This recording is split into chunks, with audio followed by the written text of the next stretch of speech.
बिस्मिल्लाहिर्रहमानिर्रहीम। नाज़रीन अस्सलाम वालेकुम। मैं हूं उमर बरलास और आप देख रहे हैं उमर बरलास अपडेट्स। नाज़रीन, हमने मुंतखब अहादीस के वाक़यात का एक सिलसिला शुरू किया है। यूँ तो आपने मुख्तलिफ़ मज़हबी रहनुमाओं से ये वाक़यात सुन रखे होंगे, लेकिन यहाँ पे हमने अहादीस के वाक़यात को रेफ़रेंस के साथ मिन-व-वन पेश किया है। इसमें अपनी तरफ से कुछ भी इज़ाफ़ा या काट-छाँट नहीं की है। हर वाक़या में हमारे लिए सीखने और अमल करने के लिए बहुत कुछ है। उम्मीद है आपको ये हमारा नया सिलसिला पसंद आएगा। नाजरीन, आज का हदीस का खूबसूरत वाक़या कुछ इस तरह है।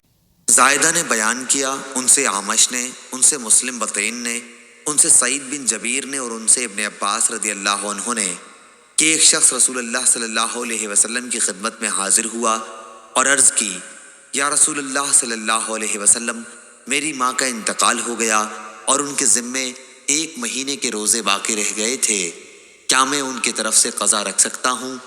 आप सल्लल्लाहु अलैहि वसल्लम ने फरमाया कि हाँ ज़रूर, अल्लाह ताला का कर्ज़ इस बात का ज़्यादा मुस्तहिक़ है कि उसे अदा कर दिया जाए। सुलेमान आमश ने बयान किया कि हकम और सलमा ने कहा, जब मुस्लिम बतैन ने यह हदीस बयान की तो हम सब वहीं बैठे हुए थे। इन दोनों हजरात ने फरमाया कि हमने मुजाहिद से भी सुना था कि वो ये हदीस इब्ने अब्बास रदी अल्लाह अन्हु से बयान करते थे। सही बुखारी हदीस नंबर 1953।